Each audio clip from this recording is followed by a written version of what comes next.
Hello बच्चे लोग, आज जो हम क्वेश्चन डिस्कस करने वाले हैं, बहुत सारे बच्चों को इसको देख के लगेगा भाई साहब इसका तो सॉल्यूशन बहुत लेंदी होने वाला है। लेकिन अगर मैं आपको बताऊं बच्चे लोग, इस क्वेश्चन का सॉल्यूशन आप केवल 10 सेकंड में सॉल्व कर सकते। सच बता रहा हूं, 10 सेकंड में आप इस क्वेश्चन को सॉल्व कर लोगे। बच्चे लोग, ये क्वेश्चन जो है ना, इसमें हमको मैक्सिमम एक्सटेंशन इन स्प्रिंग निकालने के लिए बोला गया है। तो देखिए, मैक्सिमम और मिनिमम डिस्टेंस का जो कॉन्सेप्ट होता है ना, बहुत सारे बच्चे इसमें कंफ्यूज रहते हैं। अब देखिए, मैक्सिमम और मिनिमम डिस्टेंस का कॉन्सेप्ट क्या है। मान लेते हैं बच्चे लोग, यहाँ पे दो बंदे हैं, ठीक है ना।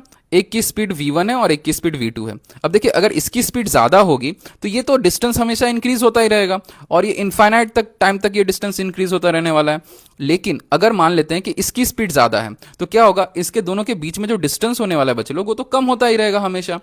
तो आप मिनिमम और मैक्सिमम डिस्टेंस कब बोलोगे, अगर इसकी वेलोसिटी और इसकी वेलोसिटी दोनों एक पॉइंट पे अगर सेम हो जाए तो क्या होगा, ये डिस्टेंस अब ना बढ़ेगा और ना घटेगा। फिजिक्स के टर्म में हम इसी डिस्टेंस को क्या बोलते हैं बच्चे लोग, मिनिमम या तो मैक्सिमम डिस्टेंस बोलते हैं। At a distance eight which relative velocity becomes zero, उसी डिस्टेंस को हम क्या बोलते हैं, मिनिमम या तो मैक्सिमम डिस्टेंस बोलते हैं। बच्चे लोग ये ध्यान रखिएगा, मतलब दोनों की velocity along the line joining same हो जानी चाहिए। V relative d v by d x होता है, ठीक है ना। इसको हम यूज करने वाले इस क्वेश्चन में। बच्चे लोग, मैंने एक सिमिलर क्वेश्चन लिया है जिससे आप इस क्वेश्चन का इक्वेशन डिराइव कर सकते हो और इसको हम अप्लाई कर सकते हैं सिमिलर काइंड ऑफ क्वेश्चंस के लिए। तो देखिए बच्चे लोग, ये जो सेटअप है उसमें हमारा दो फोर्सेस है, F2 F1 और यहाँ पे M2 M1 और सरफेस स्मूथ है, ठीक है ना।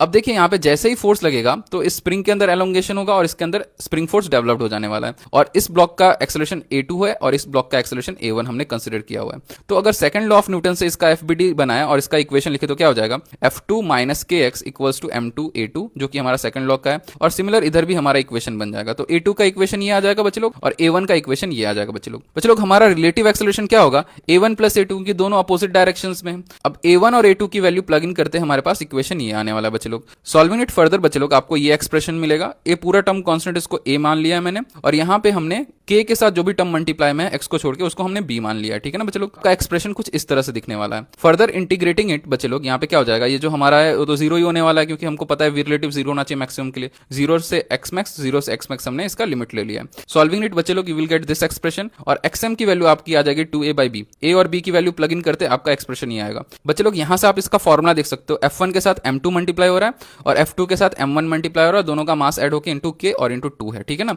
बच्चे लोग। हम अपने ओरिजिनल क्वेश्चन में अब इसको यूज करने वाले हैं। तो ये F0 है, तो ये स्ट्रिंग हमारा सेम है, तो ये भी F0 हो जाएगा, ये भी F0 हो जाएगा और ये कितना हो जाएगा हमारा 2F0 हो जाएगा, ठीक है ना बच्चे लोग।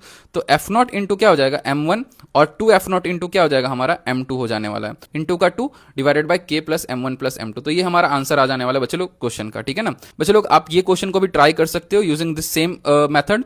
अगर आपको इसका सॉल्यूशन चाहिए तो कमेंट बॉक्स में सॉल्यूशन टाइप कर दीजिएगा और जिसको ट्राई करना है इस क्वेश्चन को ट्राई कर सकते हो।